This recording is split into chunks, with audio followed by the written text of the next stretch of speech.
Welcome to Inspirational Leadership. I'm your host, Kristen Harcourt, and we have another fabulous guest. And this guest is going to be coming to us. She is coming to us from Israel. As a marketing executive, Dalia Feldheim led some of the world's most iconic advertising campaigns for Procter Gamble, including Always Like a Girl. And in 2014, it was the winner of 14 Cannes Awards and Forbes 2020 10 most influential campaigns of the century. A citizen of Israel, she began her career as a platoon commander in the Israeli Defense Forces, an apt preparation for intense leadership roles. After 21 years in the corporate world, Dalia has pivoted her career back to her roots in psychology with a mission to help organizations find purpose and joy at work. Today, Dalia is the author of Dare to Lead Like a Girl, as well as an adjunct professor at the Singapore Management University, where she teaches the science of happiness. Dalia is also an organizational psychologist running heart-centered leadership development programs for some of the world's largest tech companies. And she is co-founder in partnership with Dr. Tal Ben Shahar of Uppiness. Welcome to the show, Dalia. Thank you so much for having me. So Dalia, I was immediately so connected when I saw your TED Talk. I think that's how we first connected, because it spoke on such a deep, beautiful level to what I feel so passionate about, what I've always known, but sometimes it's not always articulated, and you just articulated it so beautifully. But before we even go there, I just wanted to let everyone know how we first met. But talk to us a little bit around your story, which is amazing when we start to think of you, where you started. But you start us wherever you would like on that time frame of your story and why you're so passionate about this work.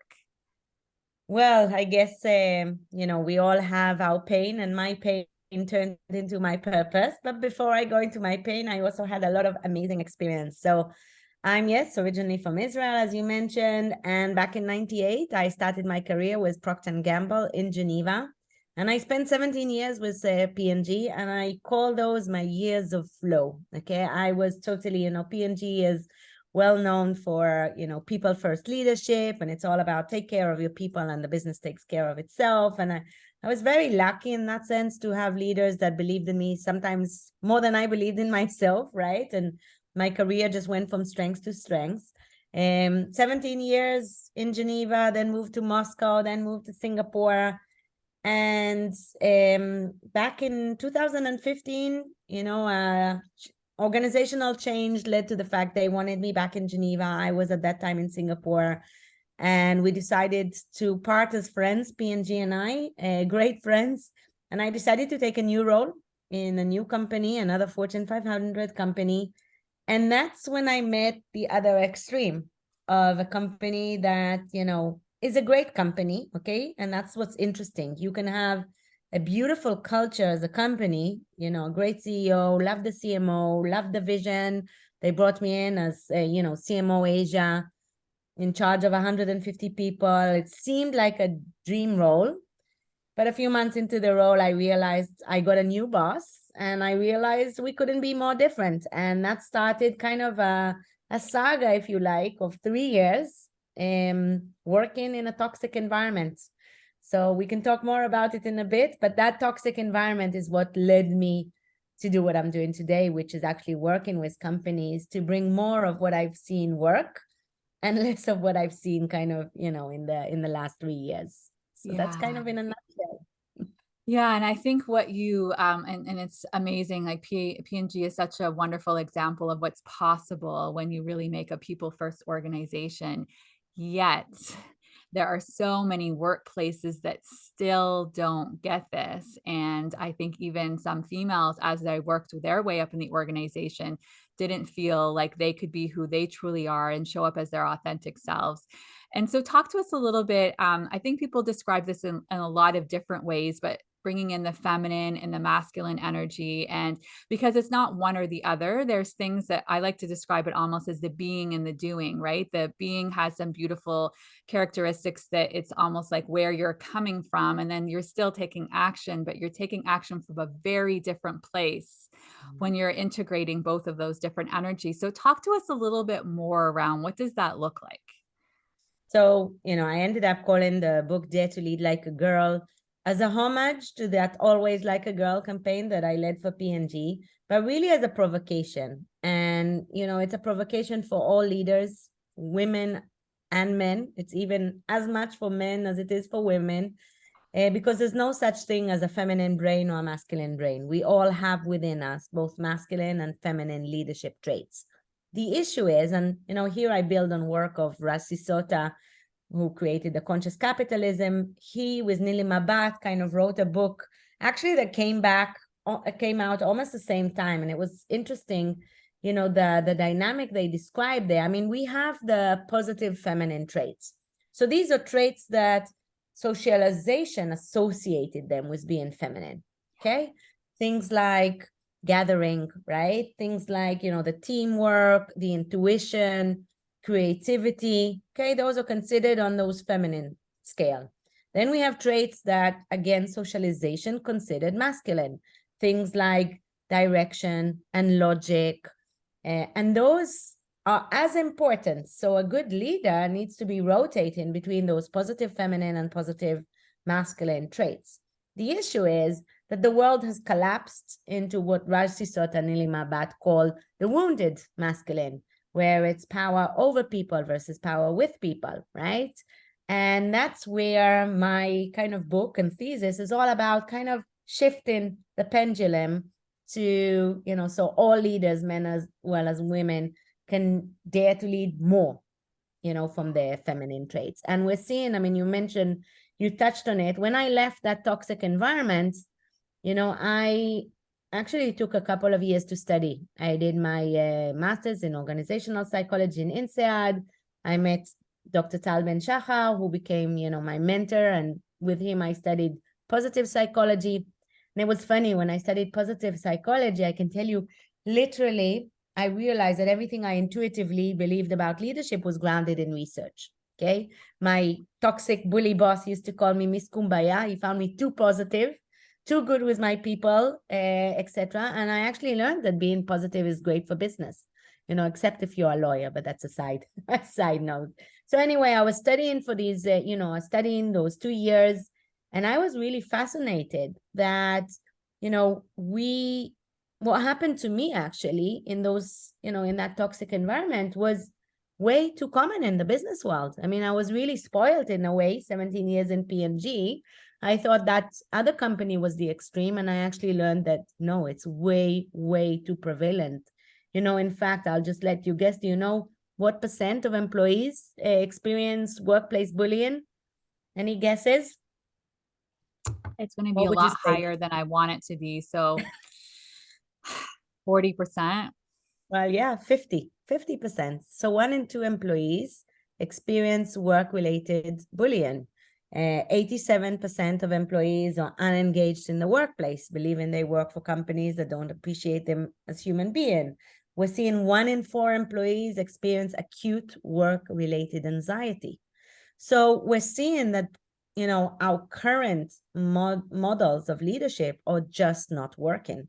And all of this was before COVID. So my keynote came out way before COVID, back in 2019. Now bring COVID with all the stress, the working from home, working hybrid now, okay? The stress of, health, the stress of, work, etc.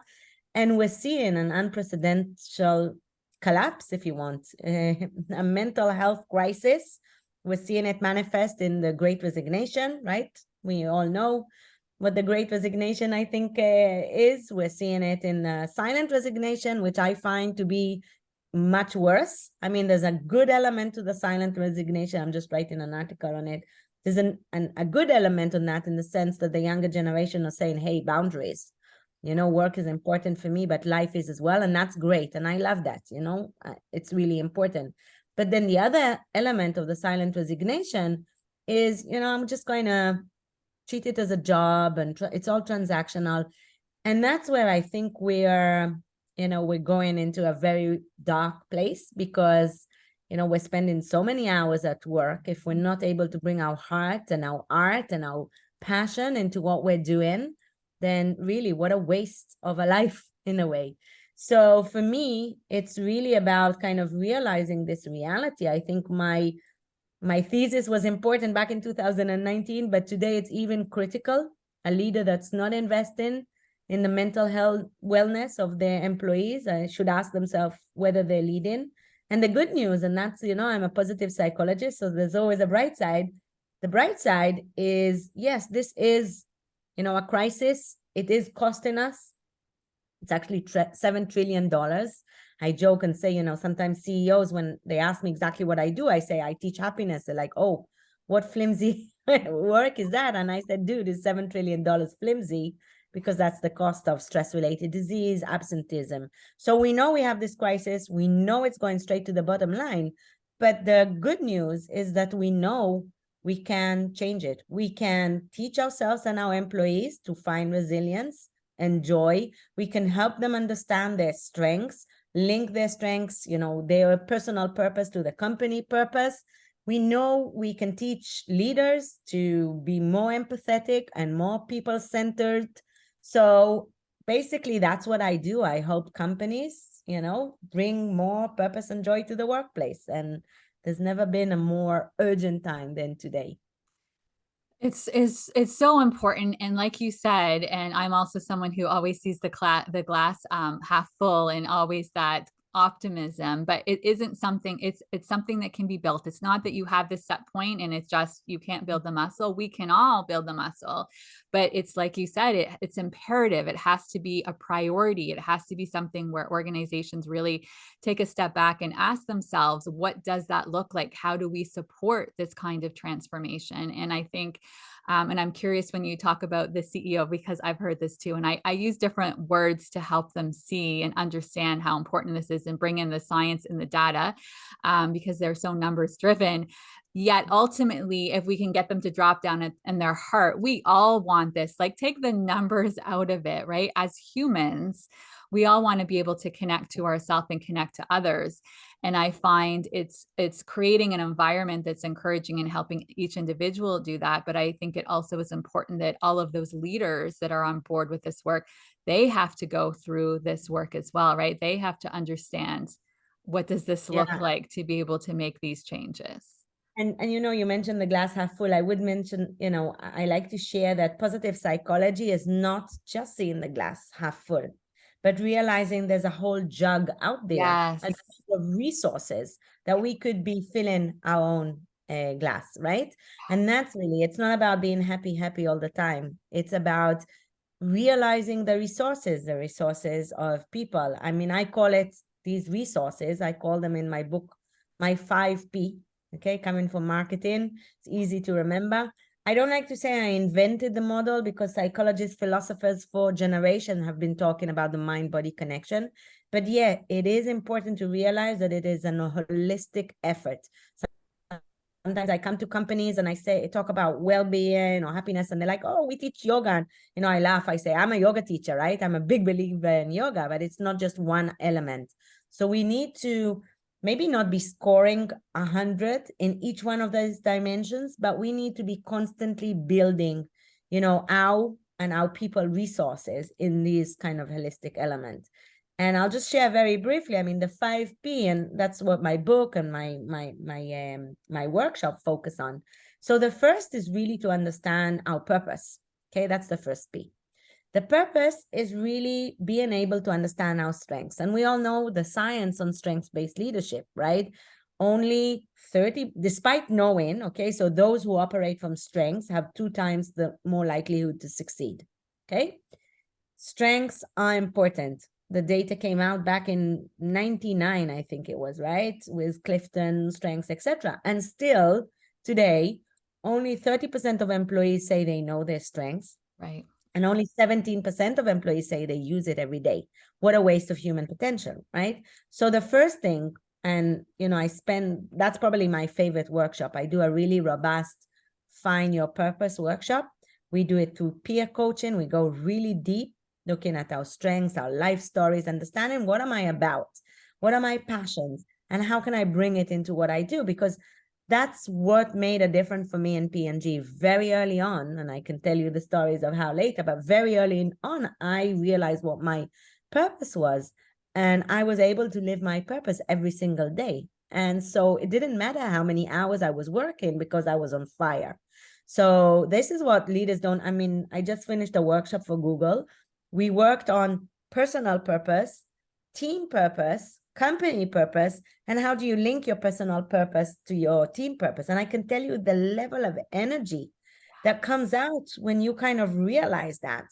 And, you know, I have CEOs tell me, oh, Dalia, you'll do find your purpose. Everyone will leave and live in the Himalayas. And I'm like, you know, if you have a few that's their purpose, let them go.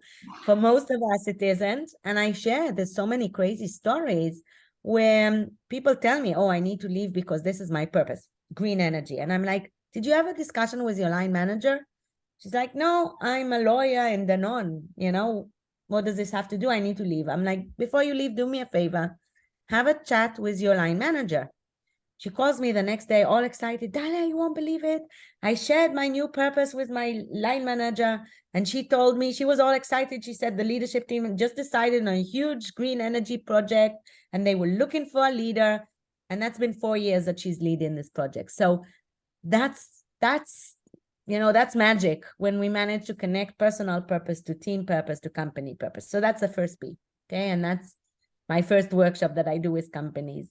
The second P is really around perseverance. Now, perseverance and perspective is all the mental elements. It's the growth mindset. It's the learning to fail, right? Failing forward. It's really all these elements that, you know, and I worked many years in Asia and around the world we see, and this is actually is a difference between women and men. Men are scared to fail.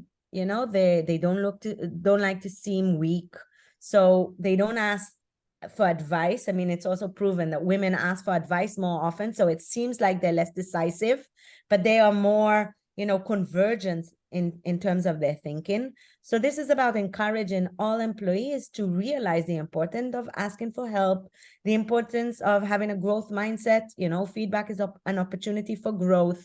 You know, learn to fail or fail to learn, right? So this is kind of where we go deep into those elements. And I think, you know, leaders, we know that, right? The number one driver of high performing teams is psychological safety. And the number one driver of psychological safety is leaders admitting mistakes. So, you know, that's another really important dimension of what does it mean to lead like a girl or lead from the heart. It's really being able to connect to those kind of failure elements. So that's the second P. Yeah. The third P, you know, it's an interesting one. I call it power up. And we know everyone's about managing time, right? But we know it's not about managing time. It's all about managing our energy. And we're just about to kind of finish the year. When this will come out, it will be the beginning of next year. And I think we've seen, I mean, part of the crash is a burnout. And part of that burnout is that we're always on, right? Yes. We know all of this. When I do this module, I usually do it as a walk-in meeting. Most of the science is known. We know the science of sleep. We know the science of, you know, the importance of gut health. We know the importance of, you know, movement. All of these fall into this physical wellness, but people don't do it. We don't realize that these phones has made us so always on connected. And it's so critical to sharpen the saw, right? You know, you remember the story from 7, right? Yeah. If you don't take time to literally sharpen your saw, you know, to relax, you're not productive. And Boston Group Consulting did this amazing research where they actually forced employees to take half a day off a week, and they found a 74% boost in productivity, right? So that's all about this power up. So that's the third P. The fourth P is the most important one, okay? And that is all about people and relationship, because we know from research that the number one driver of happiness is the quality of our relationship. And that's true also for the workplace. You know, Gallup did research and they call it the Q12, because question number 12 was, I mean, there were things about how connected are you to the mission and how clear are you on your goals, all of the important stuff, right? But question number 12 was, do you have a best friend at work? Right. And CEOs were like, what is this stupid question? We're not a right? We're not a football. So they took it out, and every time they saw, I mean, the numbers got basically that was the number one driver of happiness in the workplace. And the number two was, do you have friends at work, right? So people, people, people. And I think here you mentioned earlier, yeah, we know people are important. I can tell you, I mean, that bully boss that I worked with told me I don't care about people. It's transactional, right? And we have an issue there because there's no ROI without people. I call it return on interaction, not return on investment, because that's what matters. That's what drives the businesses, right? So people, and we can talk more about that. That's the fourth P. And then the fifth P that again is not as kind of talked about is this notion of positivity.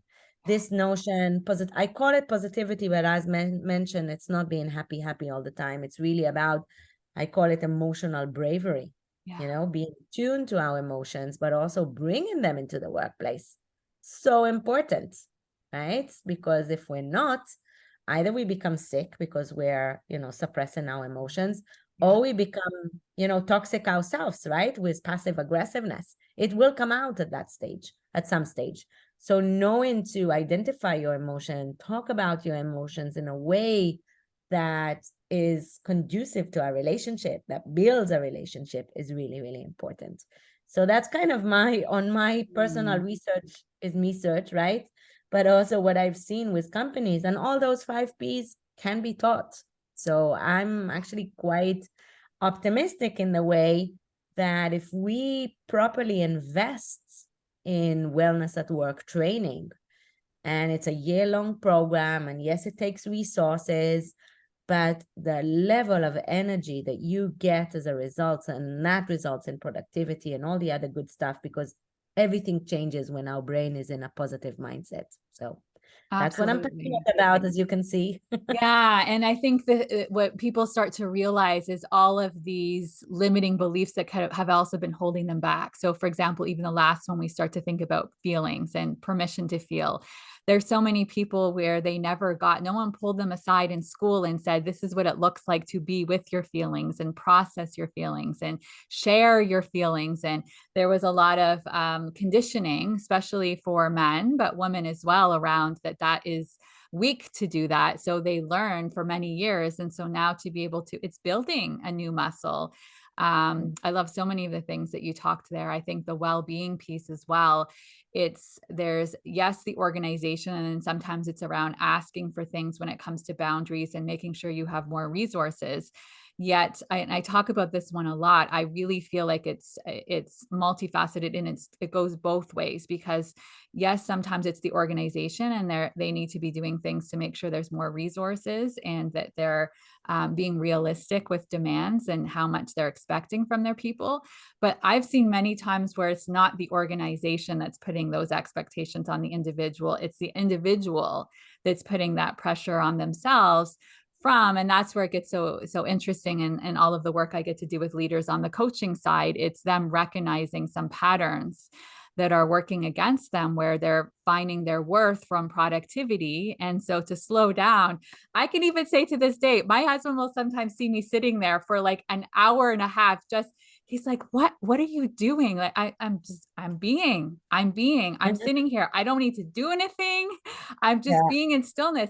It is very triggering to him. Like, he sees that, and then immediately he's like, I don't understand. Like, I can tell you, okay? So I'm a doer, okay? I used to be a competitive gymnast.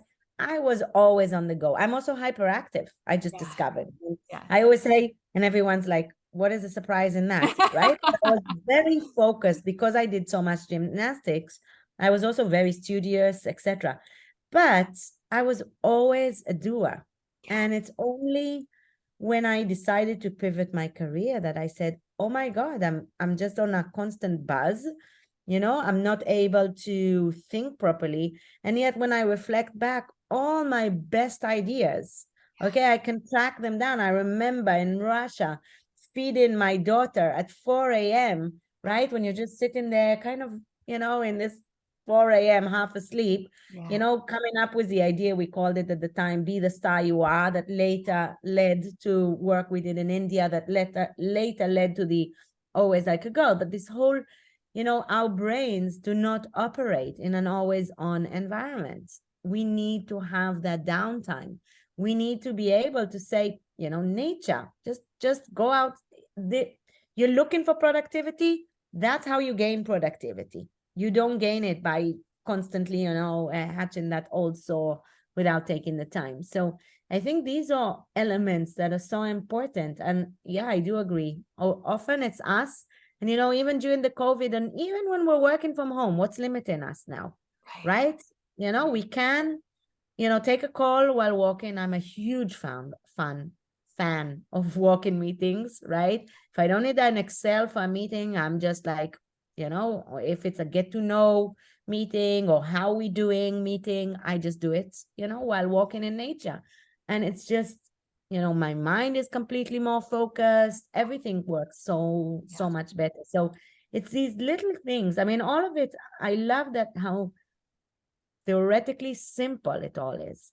Okay. But it takes a shift, a mind shift. It takes, education. It takes habit change. And we know how hard it is to change habits, but it also the expectations of leaders to organization. And I can tell you what was so great for me in P&G. P&G was voted the best company for women for like 10 years. The 10 years that I was there, I don't know where it ranks today, but I remember, my boss at 6 p.m., okay, saying, out of here now. I don't want to see anyone. Go. Yeah. Okay. And yeah, if I had work to do, I would secretly do it at home. Okay. I wouldn't dare send in anything. Yes. Okay. I would just send, because that was the expectations. The expectation was life is important. Get out of here and go do it.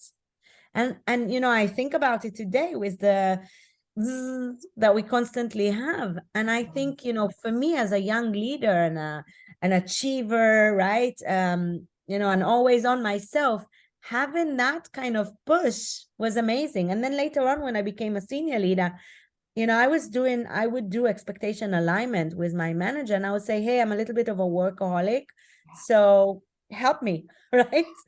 And they would, and that was great. So, and later on, I was better in managing myself, right? And I always say, and I got the perspective. Once kids came, I always say, you want work-life balance? Have kids. It gives you perspective, right?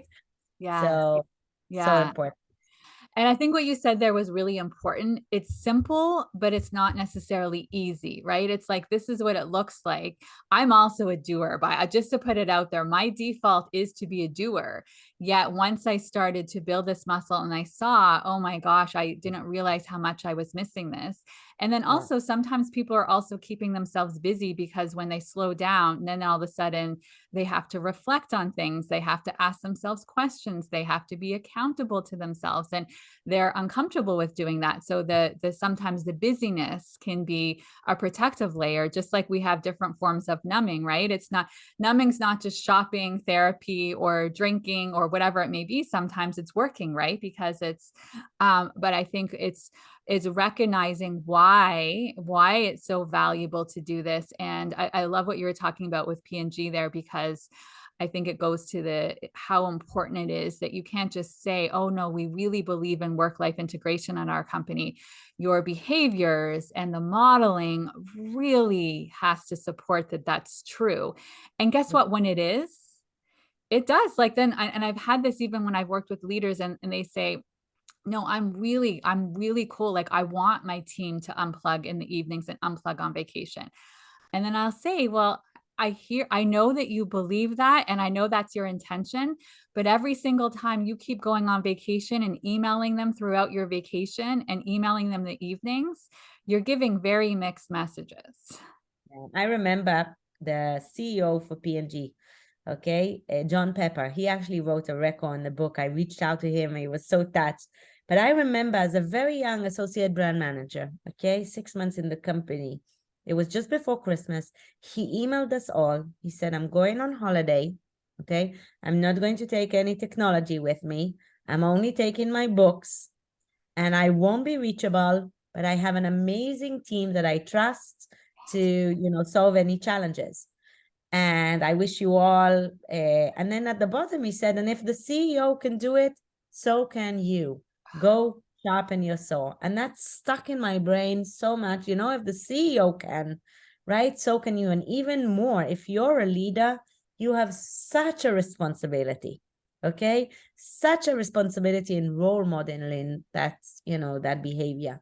So I think that's really important. When people are watching you, so do whatever you need. Leave the office. That's why I said I would leave the office secretly. I would write something, send it only the next morning, right? If I needed to offload it off my brain. But that's kind of, I think, really, really important for us. Yeah. And there is, like you said, there are tools and techniques you can do that. So you can still be getting it ready so that the next day, because you might have all day meetings, and that could be a whole other podcast on how many times we're having meetings when we don't need to have meetings, and why being in meetings for the whole day and then trying to be able to do your job and be able to do all the action items from those meetings. That's cultural as well. I'll tell you, that's why I love the working from home. Honestly, when I became a young mom and moved to Moscow, Moscow was horrible with commute. Sometimes in winter, it was like 3 hours one way. So I remember I went to my boss, okay, Daniela Riccardi, a woman, and I told her, listen, I would love if I could have one day working from home. And that was so not common at the time. And her answer was, Dalia, I don't care if you work from the moon as long as the work is done.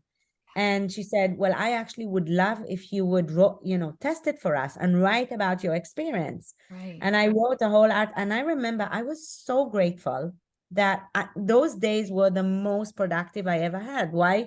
My team, I wasn't there, so they solved problems, better, right? Because I wasn't just across to ask everything. And I had this reflection time. That was my reading day. That was my external inspiration day. And yes, I was from home. So when my kids came home at 3, I would take my lunch break there. I put it on, hey, I'm going for my lunch break. So people would know. And that was amazing. And then they went back for their break, or I had a nanny taking care of them, because that's really important if you're working from home, especially with young kids. But that I loved it. And I actually ended up working from home 15 years every Friday.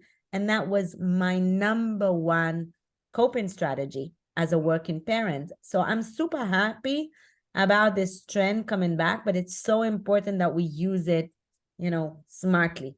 That from a leader perspective, we trust our employees. And especially from an employee perspective, we're really adamant about letting know where we are. And yes, if I want to do yoga midday, that's okay. I have an hour usually to take a break. That's my lunch break. That's my choice. But I let people know. So I think that's, I'm hoping that will help people kind of get into this being and relaxing a little bit, and the importance of reflection, because reflection is really important for leadership. 100%. I talk about that one all the time. I think if you're going 24/7 too, and you don't build in that time for the reflection, it's not going to happen, because there's so many other things that can pull your attention. So Dalia, I would love there's going to be people listening to this podcast, and I'd love for you to give them some thoughts from both sides. So an individual is hearing this and they're saying, okay, I want to be able to dare to lead more like a girl. I want to dare to lead like that. And like we talked about, this is for men and women, around really embracing the 5 Ps that you talked about. What are some steps that they could take from after this, hearing this conversation? And then let's also talk about, from an organization's perspective, what steps can they take? So that's kind of my little cheat sheet. I'll give you a few from each one of those Ps. I mean, each one is usually a 2.5-hour workshop, but just a few that I think are the most critical. So the first sorry, just a second. So the first is your strength. If you're in those 70% that don't know your strengths, there's so many tools out there. There's a Clifton Strength Finder, there's a free VIA Strengths, there's asking your management, there's asking your best friends. Make sure you understand what your strengths are, and then ask yourself, when do I bring my strengths to work? In what way can I bring my strengths? Literally create a project list around your strengths. And when you're having your next meeting with your line manager, make sure, right? Because our brain is wired for negativity. So we have a tendency to focus on, what do I need to improve? And fixing a weakness is just avoiding failure. It's our strengths that make us fly, right? So I really want to encourage people, whether you're a leader or an employee, spend at least 50% of your next, January is where we do goal setting and planning. Spend 50%. These are my strengths. These are some projects that I would love to do that better bring my strengths to work. So that would be, and, Sandra Lubermirsky did research on all the PPIs, positive psychology intervention, that I will share. They were all proven to reduce anxiety. Strengths is probably one of the most important ones. So that would be the first one that I would recommend. When we talk about perseverance, I highly recommend reading the book Mindset, thinking about growth mindset, really understand, embracing failure. And I know it's easier said than done, but my tip here, okay, and I love to leave you with a metaphor against this tip, is I call it go behind the waterfall. Too often, we're in the waterfall with our emotion. We get feedback, we have an amygdala hijack, okay, and we're, in stress, someone's killing us, right? Our brain takes a psychological risk as the same as a bear is about to attack us. So we're in the waterfall. We're not really listening to the feedback. We're just obsessed with our emotions around it. Walking behind the waterfall, okay, is really, this is still happening. I have anger, I have frustration, I feel it's unfair, but I'm observing it from the outside. And just by practicing that little, I'm also very emotional, right? I carry my heart on my sleeve.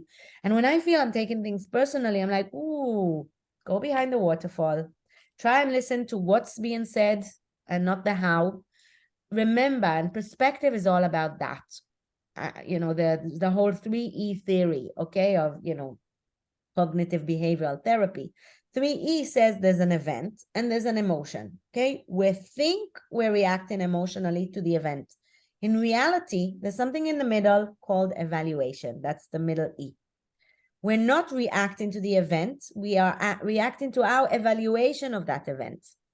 So when you're triggered, ask yourself, is my evaluation correct? Maybe it has nothing to do about me, and my boss is in a bad mood, so I'll let him be, okay? So really, these things, step behind the waterfall, adopt the growth mindset, meaning, how can I learn from what is being said without taking in the how it's being said, okay? So that would be my second tip. The third, really for power up, and we spoke about it, take the time. I would suggest at least one walk-in meeting a day, okay? Or at least an hour.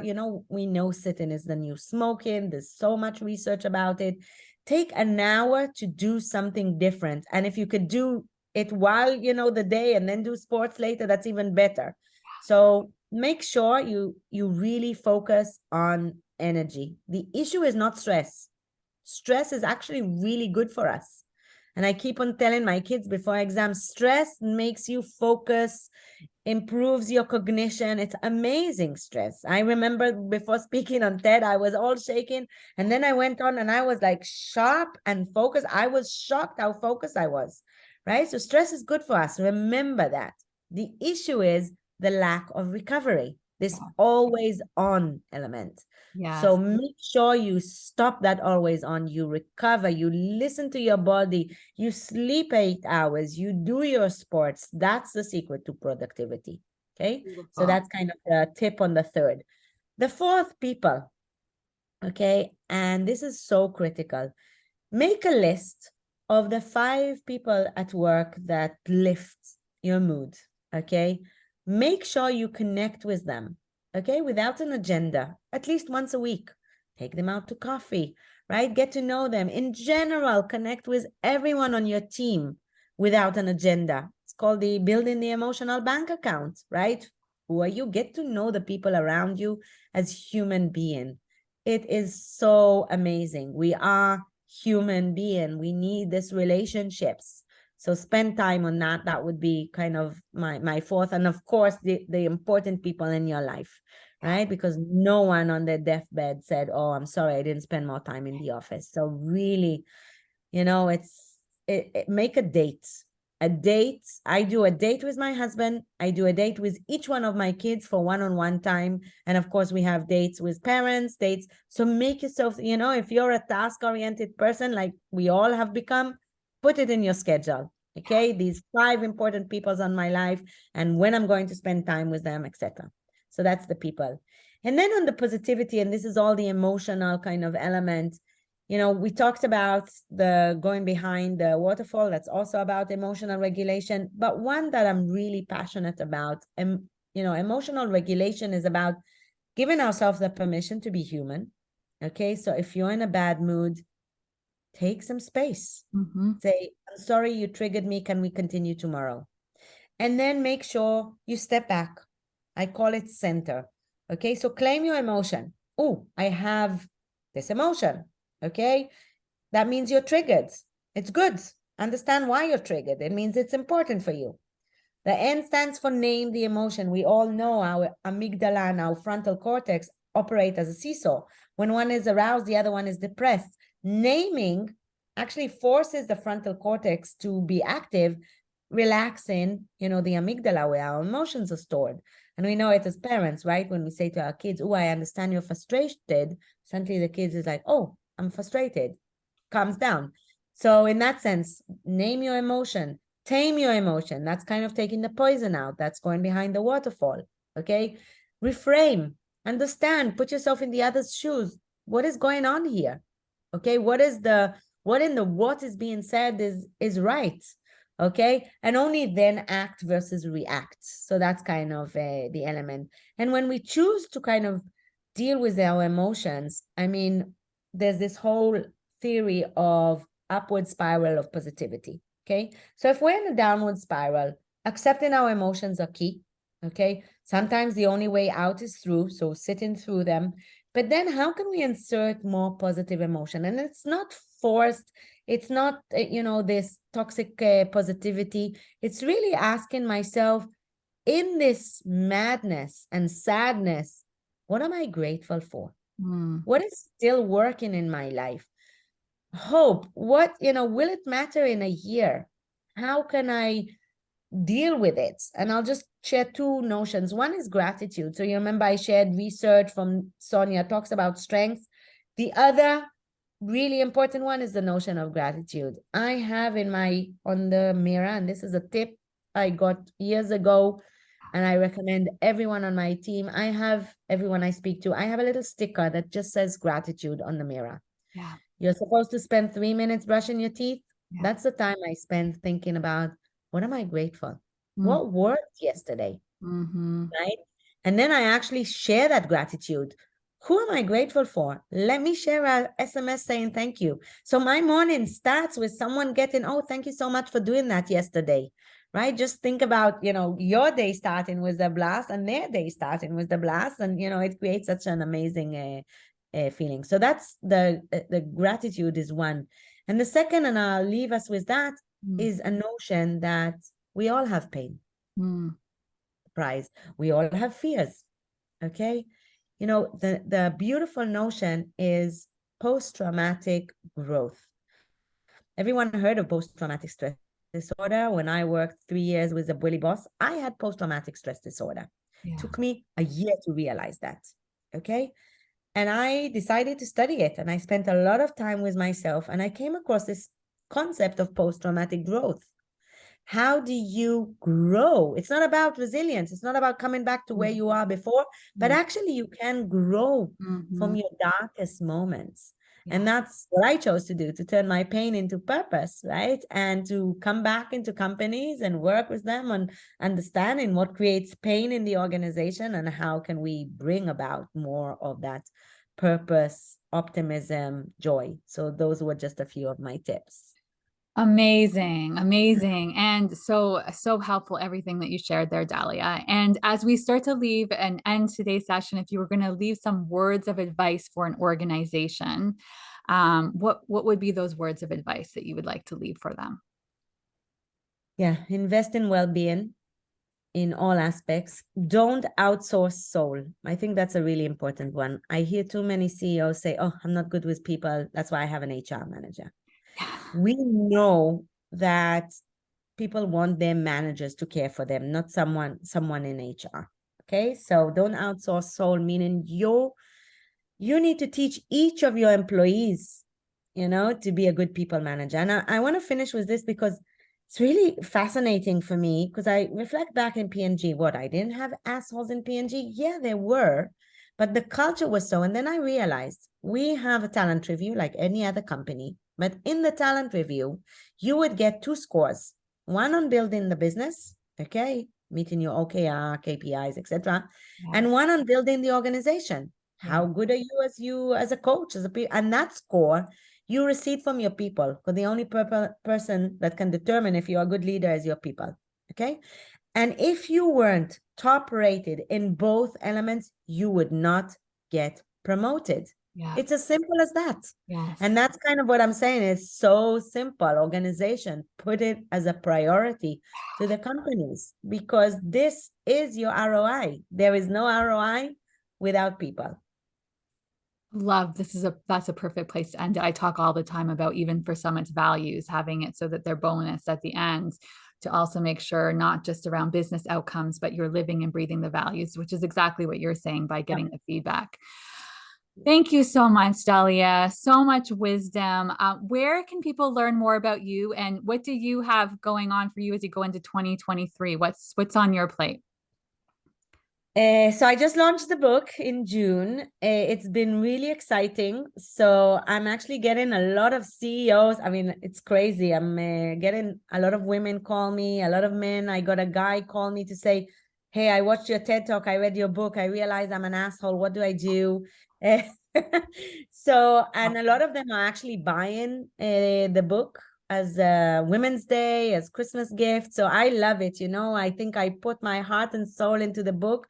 It's a very practical, it's all the storytelling, but also the science and the practical tips, including examples of an expectation alignment document or anything I thought could help. So, how you can feel free to go on the website. It's daliafeldheim.com. I have all the data about my leadership development programs, all the book, the praise or the feedback for it. If you wanted to, get it for your team, that's amazing.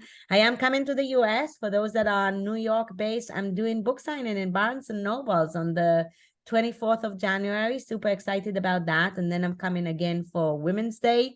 Yeah, I'm on a mission. I'm on a mission to humanize the workplace. I'm on a mission to work with leaders, because it is, I called it Dare to Lead Like a Girl. It does take courage, and courage is not the absence of fear. We all have fears. It's about connecting to our superpowers and going ahead anyway. And I'll just end by words from Paul Polman, who used to be the CEO of Unilever and wrote one of the praise for the book. And he told me, Dalia, I think courage is probably the most misunderstood word.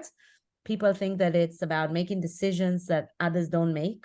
Well, in fact, the word courage comes from the French word cœur, which means heart, because the really courageous leaders lead from the heart. So I'll end with that.